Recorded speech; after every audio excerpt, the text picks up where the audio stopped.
जब मैं आज देखता हूं और मुझे दुख होता है इस बात पर कि बहुत ही सनातन मंचों से श्री कृष्ण के हमारे जो सनातन संस्कृति के आदर्श हैं, वो भगवान श्री कृष्ण हो, भगवान शिव हो, उनका अपमान होता है तो दुख होता है इस बात पर। और सनातन धर्मावलंबी होने के कारण आप सबको भी दुख होना चाहिए जब इस प्रकार के भजन मंचों से गाए जाते हैं कि सच पूछो तो श्याम के डर से हम ना निकले अपने घर से, छेड़े हैं सब ग्वाल बाल कईयोरी यशोदा ने। हमको दुख नहीं होता इस पर, हम बहुत मस्त हो जाते हैं, मगन हो जाते हैं, गाते हुए झूमने लगते हैं। हमने कभी इसके शब्दों पर ध्यान नहीं दिया। हम कृष्ण को क्या प्रमाणित करने में लगे हुए हैं। जिसने युद्ध की भूमि में कायर अर्जुन के मन में एक ऐसी ऊर्जा झोंक दी कि फिर उसने गांडी उठा करके उस पूरी सेना को समाप्त कर दिया।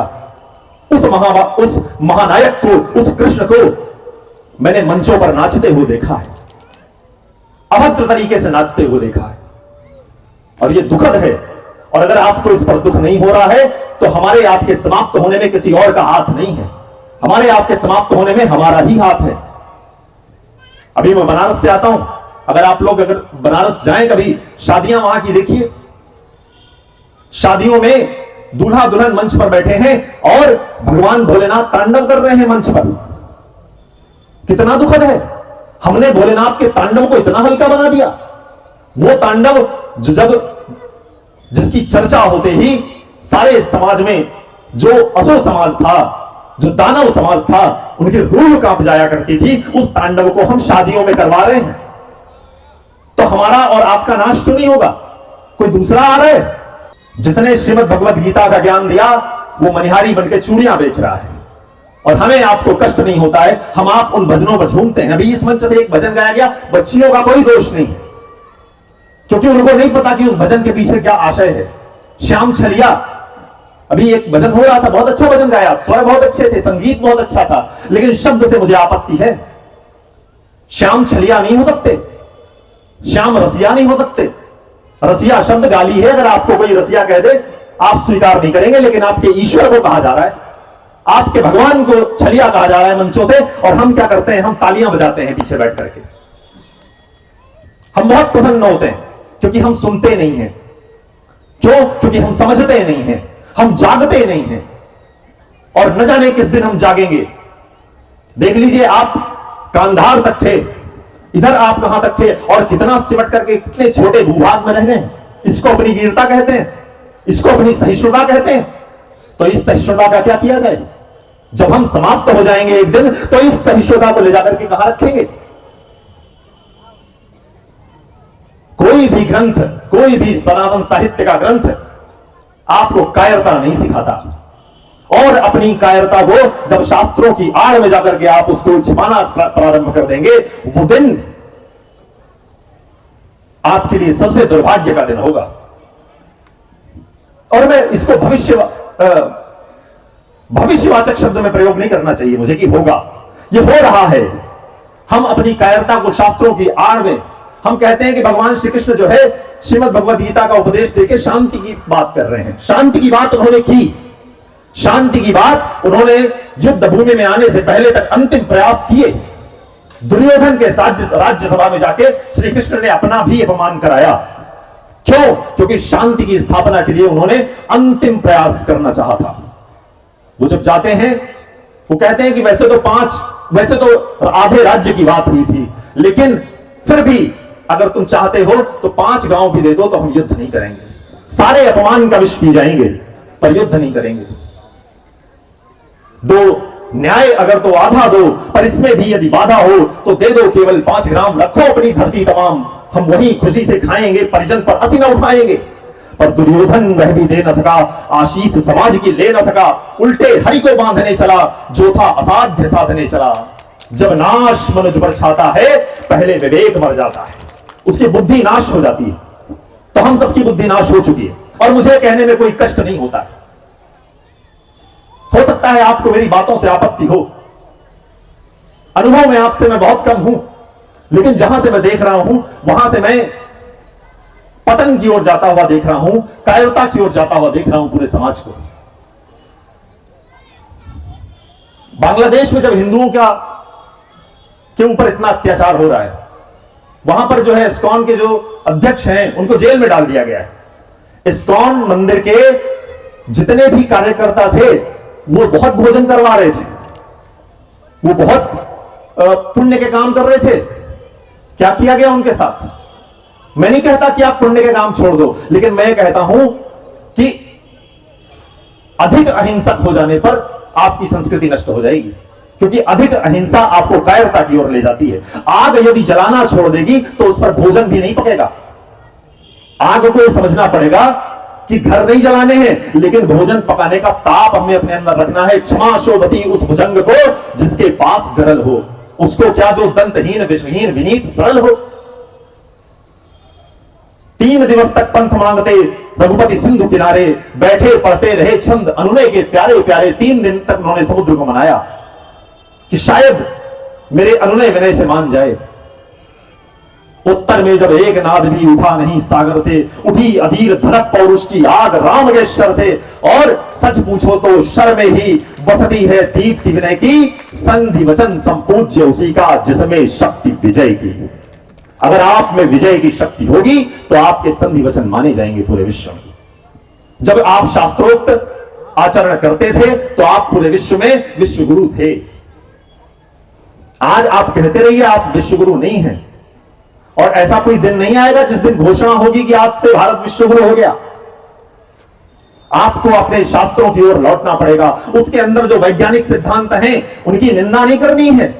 हम कहते हैं उन्होंने भौतिक तरक्कियां कर ली, हम तो अध्यात्म के शिखर पे हैं। अध्यात्म के शिखर पे नहीं है आप रुक जाइए। अगले आने वाले 50 वर्षों में आपको धर्म सीखने भी पश्चिम में जाना पड़ेगा, अध्यात्म सीखने भी पश्चिमी देशों में जाना पड़ेगा, क्योंकि जिस प्रकार की वैज्ञानिक शोध वो कर रहे हैं आप नहीं कर पा रहे हैं। क्यों नहीं कर रहे हैं? क्योंकि हम हीनता बोध से भरे हुए हैं। हमें सरकारी नौकरियां चाहिए, करिए प्रयास उसके लिए, सरकारी नौकरियों के लिए। लेकिन यदि आपके अंदर आपकी चेतना समाप्त हो जाएगी, अगर युवाओं के अंदर से उनके संस्कृति का गौरव समाप्त हो जाएगा तो कुछ नहीं हो सकता आपके जीवन में। मैं आपको बताता हूं श्रीमद् भगवद गीता के कुछ वैज्ञानिक सिद्धांतों पर। यहां पर बहुत विद्वान लोग बैठे हुए हैं, लेकिन मैं जानता हूं इस सभागार में जो आए हैं वो गीता से कुछ जुड़े हुए हैं, कुछ गीता के प्रेमी हैं, तो गीता के कुछ सार को समझ रहे हैं। लेकिन जहां जहां तक मेरी आवाज जा रही होगी, अगर आप लोग भी सुन रहे हो, तो गीता जो है पूर्ण विज्ञान की पुस्तक है। Law of conservation of energy हम सबने सुना। Law of conservation of energy क्या है? जो विद्यार्थी यहां पर होंगे जानते होंगे। वो क्या कहता है वैज्ञानिक? वो कहता है कि energy can neither be created nor be destroyed, it can only transfer from one form to another. एक रूप से दूसरे रूप में ऊर्जा जो है परिवर्तित हो सकती है। वो न कभी जन्म ले सकती है, न वो कभी समाप्त हो सकती है। मैं इसी को संस्कृत में बताता हूं आपको। न जायते म्रियते वा कदाचित् नायं भूत्वा भविता वा न भूयः अजो नित्यः शाश्वतोऽयं पुराणो न हन्यते हन्यमाने शरीरे नैनम छिन्नन्ति शस्त्राणि नैनम दहति पावका न चैनम क्लेदयन्त्यापो न शोषयति मारुता। किस विषय में बात हो रही है? जब आप वैज्ञानिक दृष्टि से अपने शास्त्रों को देखेंगे तो आप उसमें विज्ञान पाएंगे। जब आप शांति की दृष्टि से देखेंगे तो आपको शांति भी मिलेगी। जब आप चेतना की दृष्टि से जाएंगे तो आपको चेतना मिलेगी। जब आप उसमें विश्व कल्याण का भाव देखेंगे तो विश्व कल्याण भी होगा। लेकिन जब जिस समय जिसकी आवश्यकता हो शास्त्रों में वही ढूंढा जाए। आज विज्ञान का युग है। उपनिषद कहते हैं विद्याम चा यस्तद् वेदो भयं सः। अगर विद्या और अविद्या दोनों का एक साथ अध्ययन न किया गया, जो सांसारिक ज्ञान है और आध्यात्मिक ज्ञान है दोनों का एक साथ अध्ययन न किया गया, तो आप अंधकार में जाएंगे। और जो मुझे जाते हुए दिख रहे हैं, तो न जायते म्रियते वा कदाचित्, ये क्या है इसका अर्थ? भगवान श्री कृष्ण कह रहे हैं कि जो तुम्हारे अंदर की ऊर्जा है, जो तुम्हारे अंदर आत्मा है, ना जायते, उसका कभी जन्म नहीं होता है, न वो कभी मरती है। इस नाशवान शरीर में वह सिर्फ शरीर बदलती। वासांसी जीर्णानि यथा विहाय नरो वासांसी जीर्णानि यथा विहाय। जैसे हम लोग अपने पूरे शरीर, जो आत्मा है, हम लोग अपने वस्त्रों को त्याग देते हैं, ऐसे ही आत्मा पुराने शरीर को त्याग देती है। ऊर्जा भी तो यही हो रही है। आप बटन दबाते हैं, जो इलेक्ट्रिक एनर्जी है वो मैकेनिकल एनर्जी में परिवर्तित होकर के आपके पास आती है, वो लाइट एनर्जी के रूप में परिवर्तित होकर आपके पास आती है। तो इस दृष्टि से शास्त्रों को देखना तो पड़ेगा, और आज नहीं तो कल आप देखेंगे। 2-2.5 हजार वर्षों से हमारे पास अनेक सूत्र हमारे दर्शनों में हैं पूर्ण वैज्ञानिक सूत्र हैं और हमने उनको नकार दिया। हम एक दूसरे के विरोध में इतना व्याकुल हो गए हैं, एक महात्मा दूसरे महात्मा की कमी निकालने में लगा हुआ है। वो कहते हैं कि वो वाले जो महात्मा है उनके अंदर ये समस्या है। इस प्रकार की बातें हो रही हैं। अगर हम एक दूसरे का ही दोष दर्शन करते रहेंगे तो विकास कैसे होगा? एक कहानी है अंधे और लंगड़े की, आप सबने सुनी होगी कि एक जंगल में आग लगी तो एक अंधा और लंगड़ा दो मित्र थे वहां। तो दोनों भाग नहीं सकते थे क्योंकि लंगड़े के पास पैर नहीं है और अंधे के पास आंख नहीं है। तो दोनों एक दूसरे की सहायता की और उन दोनों ने जंगल को पार किया। इसके बाद की कहानी मैं आपको बताता हूं जो आज सनातन समाज की स्थिति है। दोनों के अंदर यह अहंकार आया कि मेरी वजह से ये लंगड़ा बच गया और लंगड़े के अंदर यह अहंकार आया कि मेरी वजह से अंधा बच गया। तो दोनों में युद्ध हो गया इस बात पर, भारी द्वेष। दोनों ने कहा कि मेरी वजह से तुम्हारे प्राण बचे हैं और इतना द्वेष बढ़ा कि दोनों की मित्रता टूट गई। भगवान ने देखा तो भगवान ने सोचा कि दोनों विकलांग हैं, इन दोनों को वरदान दे दूं और इन दोनों को ठीक कर देता हूं। तो भगवान प्रकट हुए। उन्होंने सोचा कि अंधे के पास जाऊंगा तो आंख मांग लेगा, लंगड़े के पास जाऊंगा तो पैर मांग लेगा। अंधे के पास भगवान आए। भगवान ने कहा कि तुम्हें एक वरदान देने की इच्छा है, मांग लो, क्या मांगना चाहते हो? तो अंधा कहता है कि इस लंगड़े को अपनी आंखों पर बड़ा अहंकार है, मेरा वरदान यह है कि इसकी आंखें छीन लो। वो जो है ये वरदान मांगा उसने। भगवान ने कहा ठीक है, जैसी तुम्हारी इच्छा। अब इस बार जो है वो लंगड़े के पास गए। उन्होंने सोचा इसके अंदर तो बुद्धि होगी, इसके अंदर तो मति होगी। उससे उन्होंने कहा लंगड़े से कि तुम्हें क्या चाहिए? उसने कहा कि इस अंधे को अपने पैरों पे बड़ा अभिमान है, इसके पैर तोड़ दो। तो दोनों अंधे और लंगड़े दोनों हो गए। यही सनातन समाज की स्थिति आज है। हम एक दूसरे की टांग खींचने में लगे हुए हैं।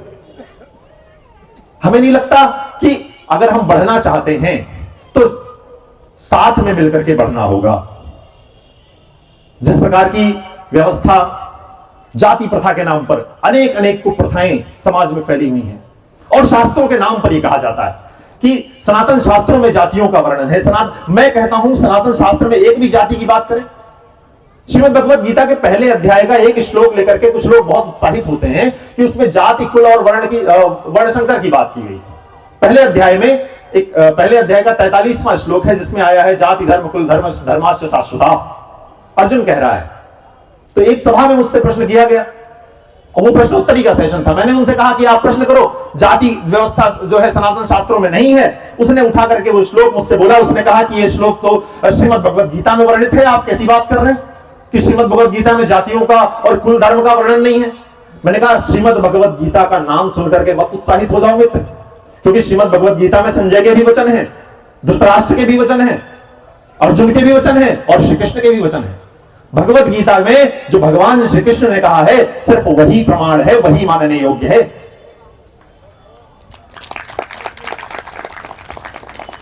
भगवत गीता के पहले अध्याय में अर्जुन क्या कर रहा है? वो अपने बहाने बता रहा है कि मुझे युद्ध नहीं करना है। वो अपनी कायरता प्रस्तुत कर रहा है।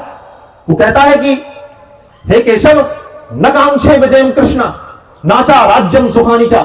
मुझे विजय की कामना नहीं है, मुझे राज्य का सुख नहीं चाहिए। मेरे चाचा, मेरे ताऊ, मेरे रिश्तेदार सब सामने हैं, इनसे कैसे युद्ध करूं? मेरे पितामह खड़े हुए, मेरे गुरु द्रोण खड़े हुए, इनको कैसे मार दूं? केशव मेरे गात शिथिल हो रहे हैं, मेरे अंग में कंपन हो रहा है।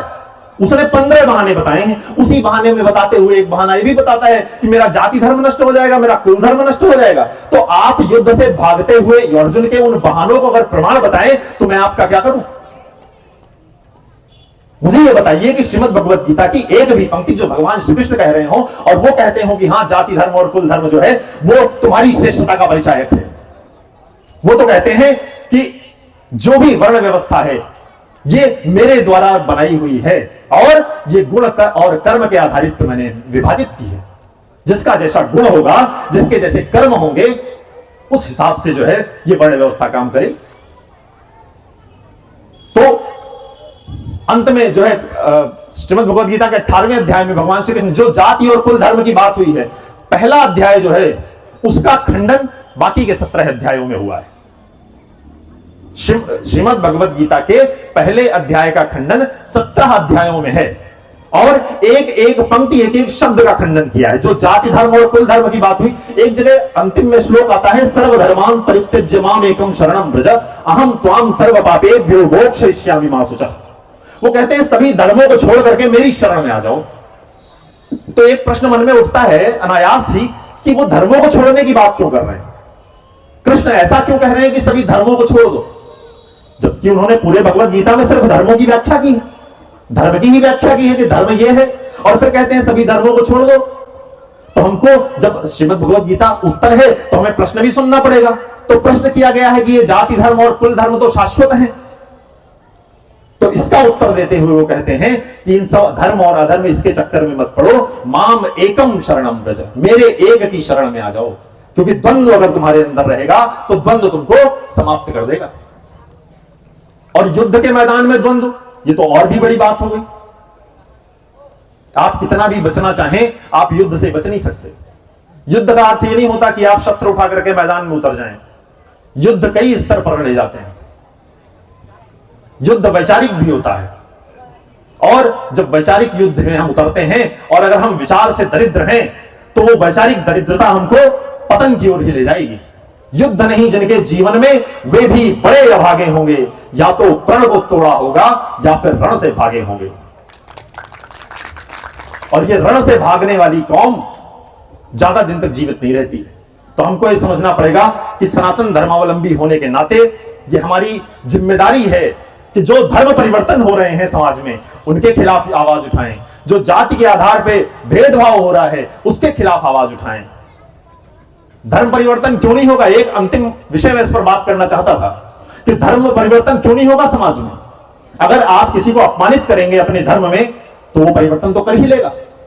जो समृद्ध लोग हैं सनातन संस्कृति में, थोड़ा सा धन आता है तो गाड़ी बंगले घर ये सब बनाना प्रारंभ कर देते हैं। अपने भाइयों के विषय में नहीं सोचते। हम नहीं सोचते कि गांव में एक व्यक्ति जो है उसको 2 बोरी अनाज कोई देगा और उसको ईसाई और मुसलमान बना देगा, और फिर उसके बाद कार्यक्रमों में हम चिल्ला चिल्ला के इस बात को कहें कि देखो कितने मूर्ख लोग हैं, ये धर्म परिवर्तन कर लेने। अरे उनके पेट में भोजन गया है कि इसकी चिंता तुमको है कि नहीं? कौन करेगा इसकी चिंता? तो ये बात हमको समझनी पड़ेगी कि हमको भी ये बात समझनी पड़ेगी और उन तक अपनी बात पहुंचानी पड़ेगी। उनको भी ये समझाना पड़ेगा कि तुम जा कहां रहे हो, उनका लक्ष्य भी जानते हो जहां जा रहे हो। अभी आदरणीय ने बताया सारे पश्चिमी देश आपस में लड़े जा रहे हैं, वहां पर तो हिंदू नहीं है, वो किससे लड़ रहे हैं? आपस में लड़ रहे हैं ना। उनकी अंतिम परिणति क्या है? क्योंकि वो विरोध में उनके संस्कृतियों का जन्म हुआ। सनातन संस्कृति जब अस्तित्व में आई तो कोई विरोध नहीं था, सिर्फ हम ही थे पूरे विश्व में। तो हमारी संस्कृति में कोई द्वेष, कोई विद्वेष, कोई विरोध नहीं है। लेकिन जब ये तथाकथित जो संप्रदाय हैं जब ये अस्तित्व में आ रहे थे तो इन्हें विरोधों का सामना करना था, इन्हें अपने ईश्वर को सर्वश्रेष्ठ साबित करना था। इसलिए उनके धर्म में इतनी कट्टरता है, उन्हें अपने आप को सर्वश्रेष्ठ साबित करना था। और ये जो धर्म परिवर्तन कर रहे हैं, जो जा रहे हैं, इनको पता ही नहीं है। अभी मैं आप लोगों से एक छोटा सा प्रश्न करता हूं, उत्तर दीजिएगा मुझे। अगर आप लोगों को मैं अभी रेलवे स्टेशन पर ले जाऊं और आपसे कहूं कि ये 2 ट्रेन हैं सामने, एक बहुत साधारण सी ट्रेन है और एक ये बड़ी लग्जरी ट्रेन है, फर्स्ट क्लास एसी की ट्रेन है, इसमें जो है सारी सुविधाएं हैं, भोजन आपको मिलेगा, सब मिलेगा आपको सीट पर, आप लोग किस में जाना चाहेंगे? आप लोग बताइए मुझे, उत्तर दीजिए।